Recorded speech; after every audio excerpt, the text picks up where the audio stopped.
What's up, YouTube?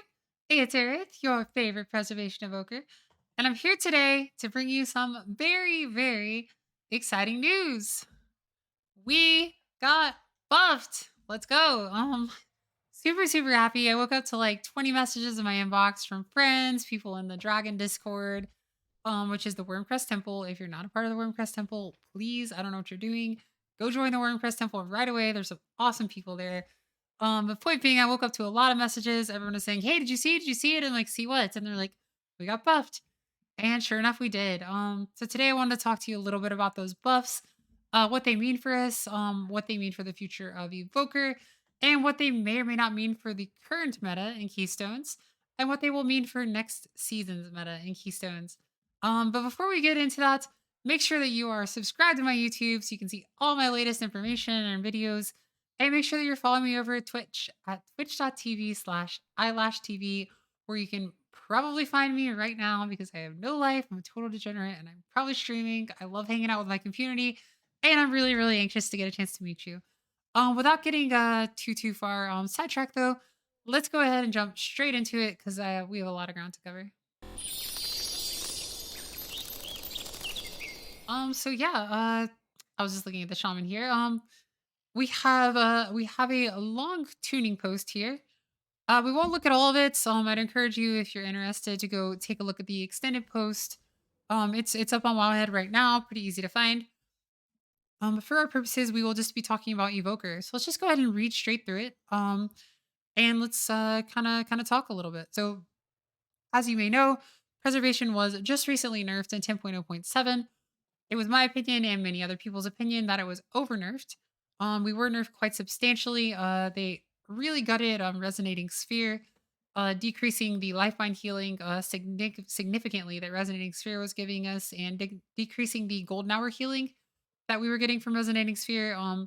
I think these things were too powerful before. They definitely needed a nerf, but the level that they nerfed it was a little bit excessive. I think many people would agree. And yeah, so they also decreased the number of allies the echo was applied to when you sent out a temporal anomaly to 4. It had previously been 6, which meant that every time you used a TA inside of a keystone, you were absolutely getting every single member of your party. Unless, of course, the hunter was in Narnia, which, let's be real, the hunter was often in Narnia if you played with one.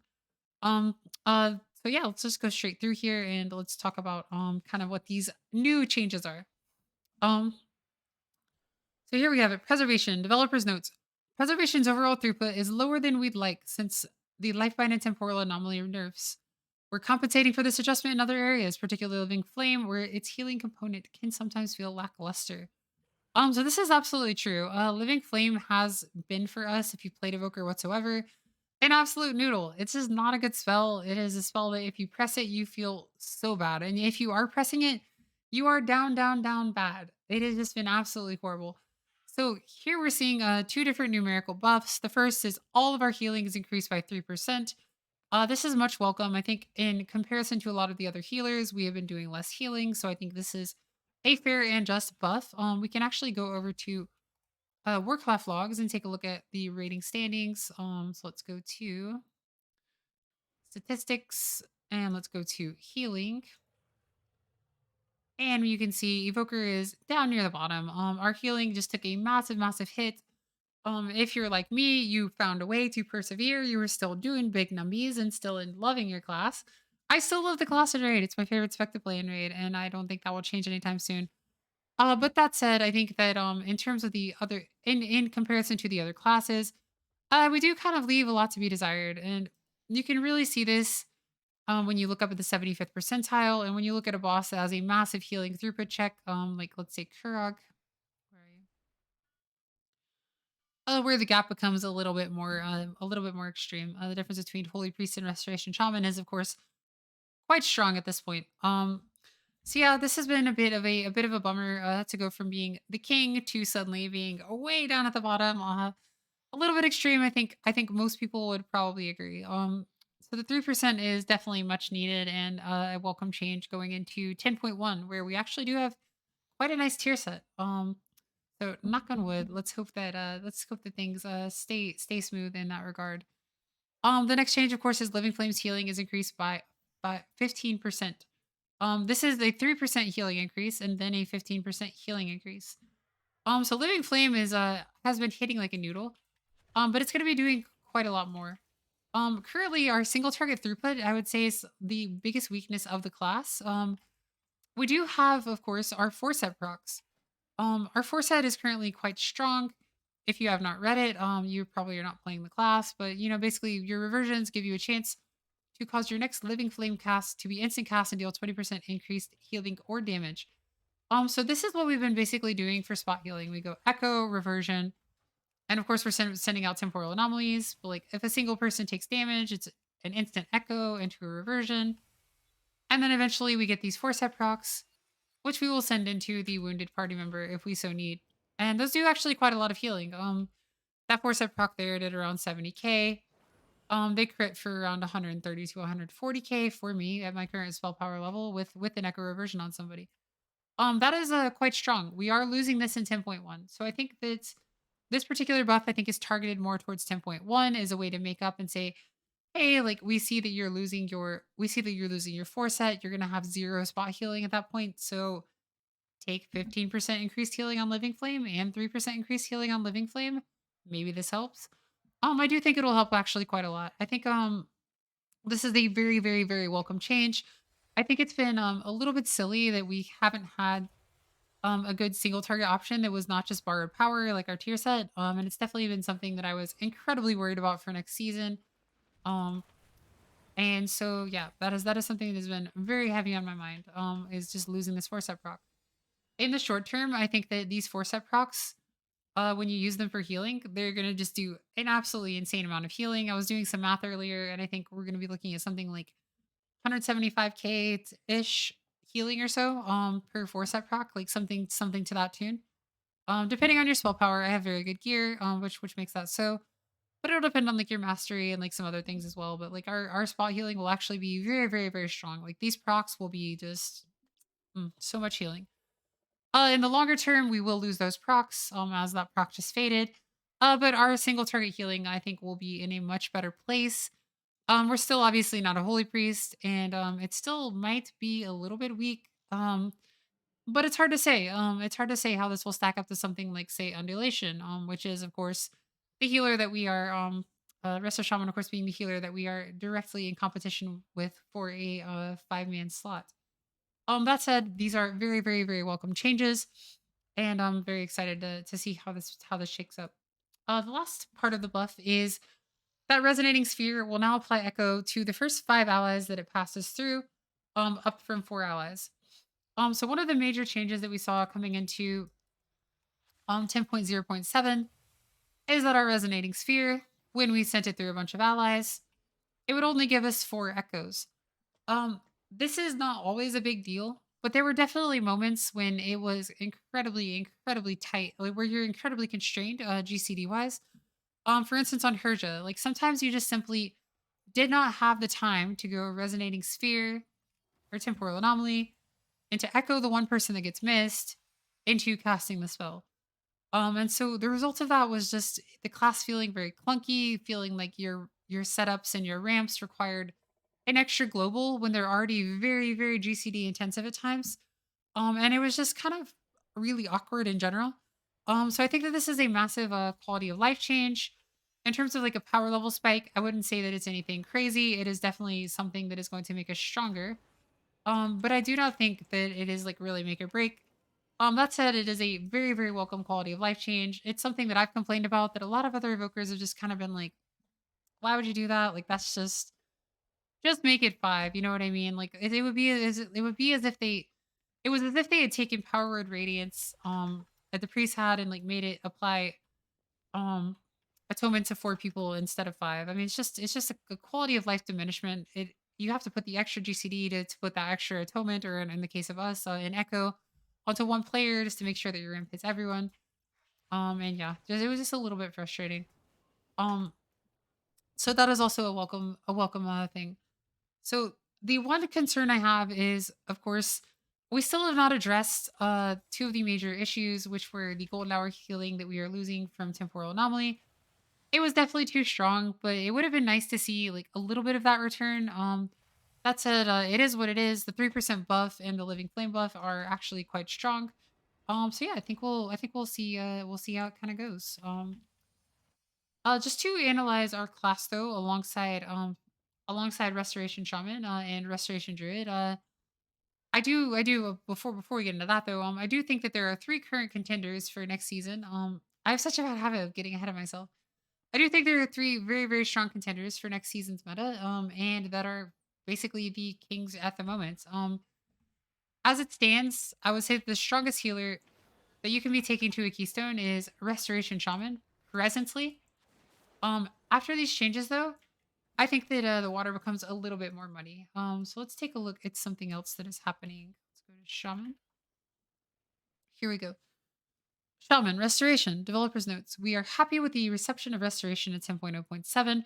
The specialization's healing power is above our target in all content, so we're adjusting it in line with our expectations. All healing done reduced by 5.5%. So, in my opinion, this is an absolutely mandatory change. I don't really think that there was ever a world where they're going to keep getting away with it. If you've been watching my stream, you might note that I have been playing quite a lot of Restoration Shaman.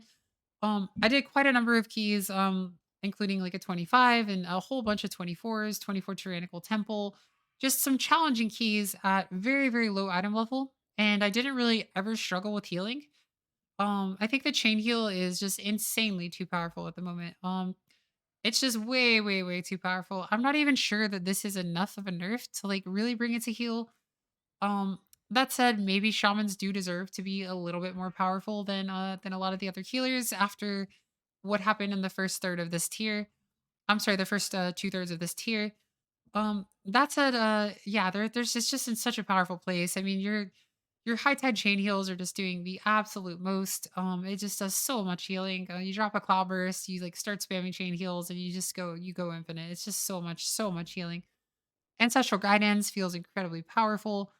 And most importantly, the damage, not most importantly, but very importantly, the damage that this class is able to do right now is just absolutely disgusting. They do lots and lots of single target priority damage, and they're able to offer their team just massive, massive amounts of damage. There is definitely still that concern that Shaman will be doing more damage than Evoker, and they absolutely will be next tier once we lose our 4 set. And so that is something that we definitely have to consider when we're talking about the meta. If they are doing similar healing, which in my opinion, looking at the Shaman nerfs and the Evoker buffs, I think Shaman was definitely a standard deviation ahead of Evoker, if not more. I think that they are definitely brought much closer together.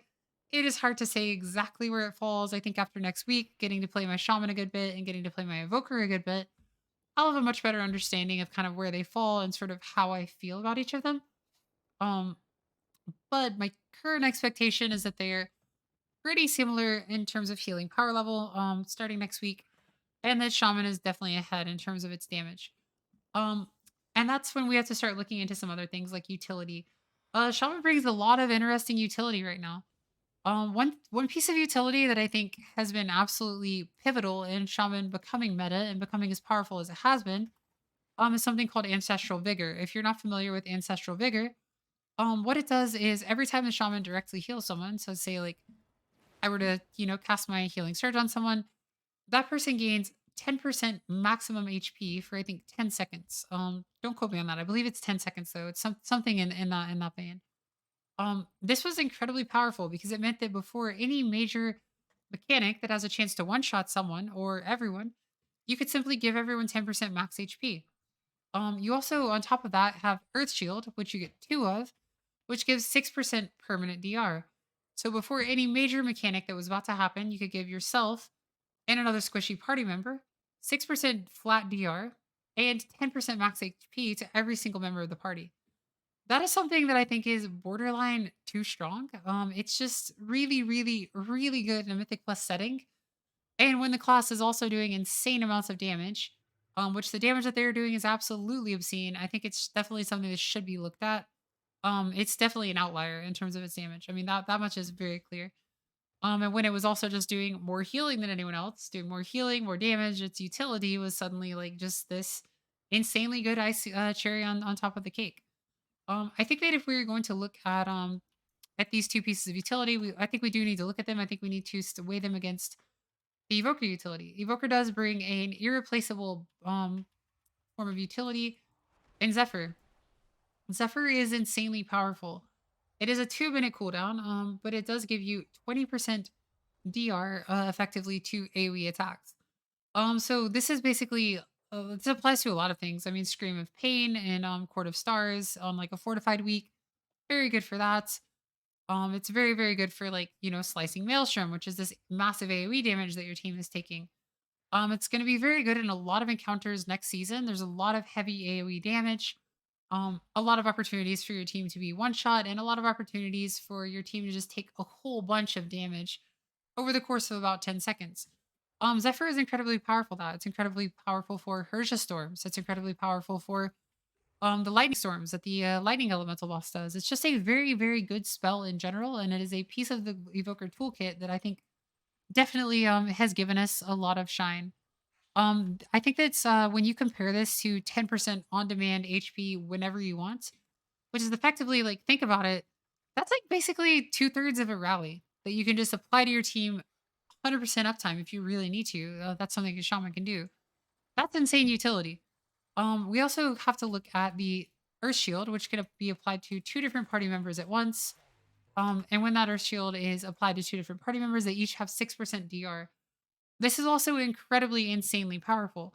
The fact that these things have such high uptime and are on demand whenever you want, no questions asked, is borderline too strong. Um, but maybe not too strong. It is very very very very good. So I will say that. What Evoker does get, of course, that Shaman doesn't, is time dilation, which is of course probably the best external in the game.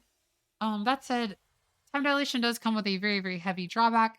If you TD someone and they take massive damage, they're going to be left with a huge, huge, huge damage over time effect at times. And that damage over time effect is not always easy to deal with.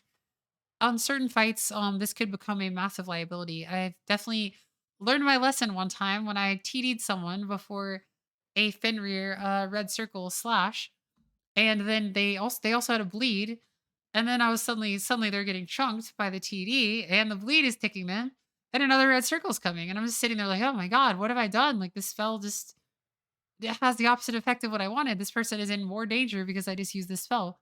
That is an outlier. Quite often this spell will just be an incredibly powerful tool. But it's hard to really compare and say like which is better between these two. I think at the end of the day, I would personally prefer the Resto Shaman 10% on demand max HP and 6% permanent DR to two party members. Earth Shield also just does a lot of tank healing. But yeah, they're definitely it's definitely an interesting question. I think these two specs are currently highly competitive in the least, and we will just need to see how things continue to shake up. I will, without any doubt, be playing both of these two sealers next season. And I'm looking forward to kind of seeing sort of how the meta plays out, how I feel about them, how I feel about the 10% max HP into all of these new dungeons, into all of these new bosses, versus say Zephyr, which is definitely stronger in some spots than the 10% max HP is. So yeah, those are kind of my thoughts in that regard. The other contender, which I have not spoken a lot about, is of course Restoration Druid. The reason why I do not bring up Restoration Druid in conversations of Evoker and Restoration Shaman is because I do not feel that these classes are competing for a spot. I think that the use case for a Restoration Druid is that you do not have a Mark of the Wild in your party. If you don't have a Mark of the Wild from your as a result of your tank, I play with a Guardian Druid, so I do. Um, then and you do not have it as a result of a DPS, a Feral, or a Boomkin, of course. Then bringing your Restoration Druid is something that you just kind of have to do. And that's because Mark of the Wild is just far too powerful. 3% versatility in a key setting is just insane. I mean, this is an absolutely broken party buff. It's so, so, so broken. It's 3% damage for your entire party and 1.5% DR for your entire party. It's just so good. Like you don't want to play keys without this buff. So one way or another, you're gonna fit this in. And so for that reason, like if you don't have a druid in your party already, you just want to take a restoration druid. Their tuning doesn't particularly matter. You will have a spot. That said, restoration druid has insane utility aside from Mark of the Wild. Um, they do a lot of healing. And their tier set is gonna be absolutely bonkers. If you haven't seen it, it's insane. Their tier set is very, very good. So I'd say Restoration Druid is in a very, very potent spot for next season. Um, but they're not necessarily competing with Evoker and Shaman because the use case for an Evoker and a Shaman is, of course, that you already have a Mark of the Wild in your party and you are looking for a Lust or you're looking for some of that other utility like Zephyr, like Ancestral Vigor, like Double Earth Shield. These things are all powerful. They're all potent. And they're all things that will be much, much wanted and sought after next season. At the end of the day, I always recommend that anyone play what they like the best. I personally like Evoker the best, but I'm also a very competitive player, and I have a lot of ambitions involving next season. In season 4 of Shadowlands, I finished in top 20 world for healers and NA fourth. I am currently, I think, NA fifth for Evoker healers, and top 20 world. And I'm looking to just kind of continue that trend, continue to be in kind of the same place and actually move up. So hopefully next season will be even higher, looking into like world top 10 sort of range. But you don't really want to plan specific goals like that. You just kind of want to do your best to continue to grow, to evolve, and to learn. Which in that regard, I'd say I've been doing really, really well. I feel like this season I really evolved as a player, and I'm really anxious to continue to evolve and to be able to do so alongside you guys. I did want to thank you guys for one thing. That's really all I have to say on this topic. Let me go back over to my Hangout screen. Yeah, that's all I have to say on this topic. I did want to thank you guys. I've recently been hitting a point in my streaming where almost every time I turn on stream, I have 200-ish viewers at my peak, or like 250 viewers. As has been the case, um, oftentimes like without any raids or anything like that. It's been super, super, super cool. You guys have been tuning in. You've been loving the content. You've been telling me you really enjoy the YouTube and stuff. So I'm gonna be trying to post a lot more frequently in the coming weeks. I've just been very, very busy and stuff. But yeah, we've definitely hit a new benchmark. The community is growing substantially. There's a lot of really cool evokers that have just been hanging out in my chat and also just in general players. So yeah, thanks for that. Thanks to everyone who's been a part of this, who's been pushing me to continue to grow and progress as a content creator as well as a player in the game. Yeah, uh, really just over the moon. I'm excited for what is to come in season 2, and I hope that you are as well. So with all that said, me and Mr. Pig have to bid you farewell. I love you guys. I want you guys to know that if we were both toads and we were wearing cowboy hats, we could sit on a log next to each other and we could make little frog noises and it would make me really happy. Okay, I love you. Bye. I don't want to make this weird. Ah.